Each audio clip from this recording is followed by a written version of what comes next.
Sayyidah Aisyah radhiyallahu anha, putri Abu Bakar, istri Nabi kita Muhammad sallallahu alaihi wasallam yang bergelar dengan Ummul Mukminin, ibu dari orang-orang mukmin, adalah istri yang ketiga dari Nabi kita Muhammad sallallahu alaihi wasallam. Dari sekian istri Rasulullah, satu-satunya istri Rasulullah yang gadis dinikahi saat Aisyah radhiyallahu anha berumur 9 tahun. Beliau sangat dikenal dengan kecerdasannya dan banyak merekam hadis-hadis dari Nabi kita Muhammad sallallahu alaihi wasallam. Al-Hakim dalam kitabnya Al-Mustadrak berkata bahwa inna rubu'a ahkamis syari'ati nuqilat anis sayyidah Aisyah. Ada seperempat informasi tentang hukum syariah itu sumbernya dari Aisyah. Bisa dibayangkan bahwa bangunan keislaman yang kita lakoni sebagai umat Islam, seperempat sumbernya dari Aisyah. Maka kalau hadis-hadis Aisyah itu kita abaikan, maka seperempat bangunan Islam ini kita tinggalkan. Seorang ulama, Abu Musa al-Asy'ari, juga pernah berkata bahwa ma ushkila alaina ashabu Rasulillah sallallahu alaihi wasallam hadithun qat fasa'alana Aisyah illa wajadna indaha minhu ilman. Kalau ada masalah problematika hadis yang kami ingin mencari validitasnya, maka cukup kami bertanya kepada Aisyah dan akan dijawab dengan sebaik-baiknya. Banyak hal-hal yang direkam oleh Aisyah yang berkaitan dengan kehidupan keluarga Nabi kita Muhammad SAW. Hal-hal yang sifatnya privasi tapi bisa menjadi pelajaran bagi umat manusia, umat Islam. Itu juga disampaikan oleh Aisyah. Misalnya hadis yang menyebutkan, yang termuat dalam kitab Bukhari, karena Rasulullah sallallahu alaihi wasallam idza ightasala minal janabah yabda'u fayaghsilu yadayhi thumma yufrighu bi yaminihi ala shimalihi fayaghsilu farjahu thumma yatawadda wudu'ahu lis-shalah thumma ya'khudhu al-ma' fayudkhilu asabi'ahu fi usuli asy-sya'r hatta idza ra'a an qad istabra hafana ala ra'sihi 3 hafanat thumma afadha ala sa'iri jasadihi thumma ghasala rijlaihi atau kama qala Rasul alaihi salatu wasallam. Rasulullah itu ketika mandi junub, ia memulai dengan mencuci kedua tangannya, memulai dengan kanan lalu ke kiri, dan mencuci farajnya, lalu berwudu seperti ketika wudu melaksanakan salat.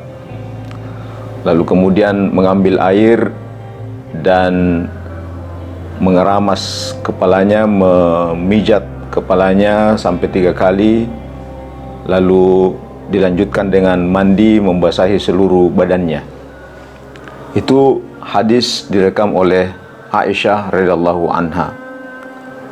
Memang isu hoax pertama yang terjadi pada masa Nabi itu berkaitan dengan isu perselingkuhan yang dialamatkan oleh Sayyidah Aisyah.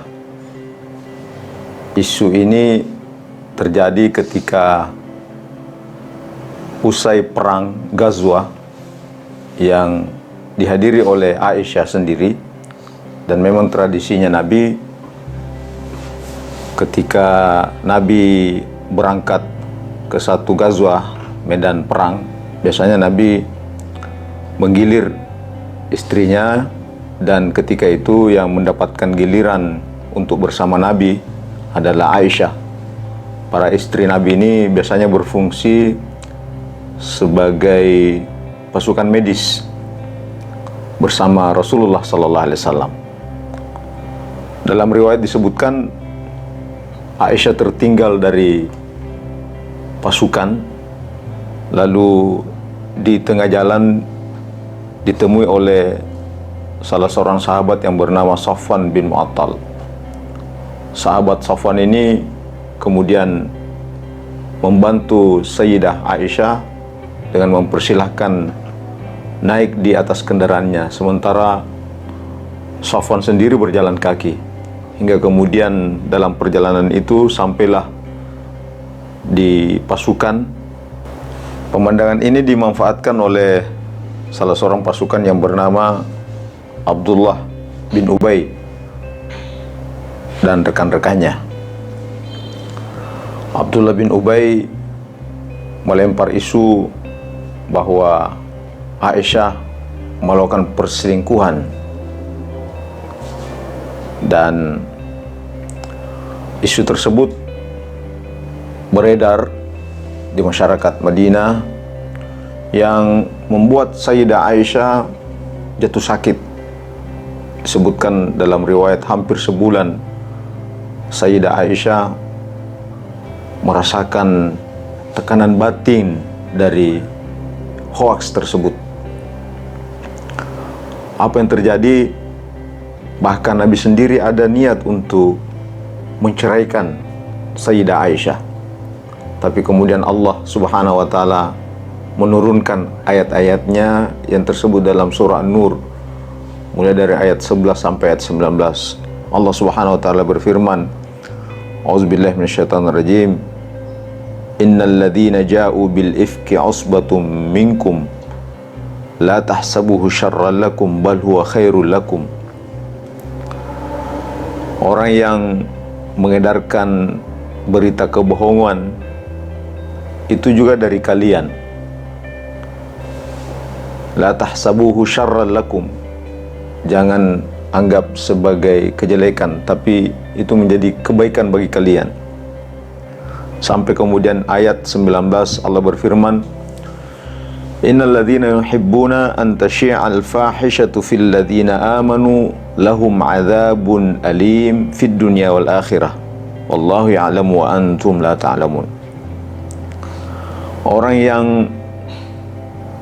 mengedarkan hoaks, yuhibbuna an tashi'al fahisha, mereka senang dengan berita kebohongan itu, fahisha yang disebarkan di kalangan orang mukmin, akan mendapatkan azab pedih di dunia dan di akhirat. Sepertinya ayat ini turun kepada Nabi kita Muhammad sallallahu alaihi wasallam untuk membebaskan isu perselingkuhan yang dialamatkan kepada Sayyidah Aisyah radhiyallahu anha. Bahkan dua ayat setelahnya Allah Subhanahu wa Ta'ala berfirman,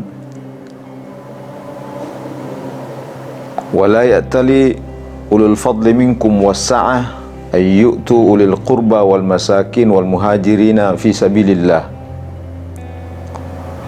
Sampai-sampai ini juga mempengaruhi ayahanda Aisyah Abu Bakar yang ketika itu aktif memberikan santunan kepada Mastah. Tapi karena Mastah juga menjadi bagian dari Abdullah bin Ubay menyebarkan isu tersebut, sampai kemudian Abu Bakar berniat untuk tidak lagi melanjutkan infaknya kepada Mastah. Lalu kemudian turun ayat, wala ya'tali ulul fadli minkum wassa'ah.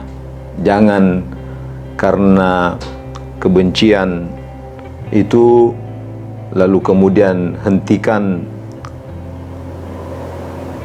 infak kepada al-qurba, al-musakin, al-muhajirin fi sabilillah. Berikanlah maaf kepada mereka. Lalu kemudian Abu Bakar tetap memberikan santunan kepada Mastah, sekalipun Mastah sudah melakukan berita-berita, menyebarkan berita-berita hoaks yang berkaitan dengan Sayyidah Aisyah.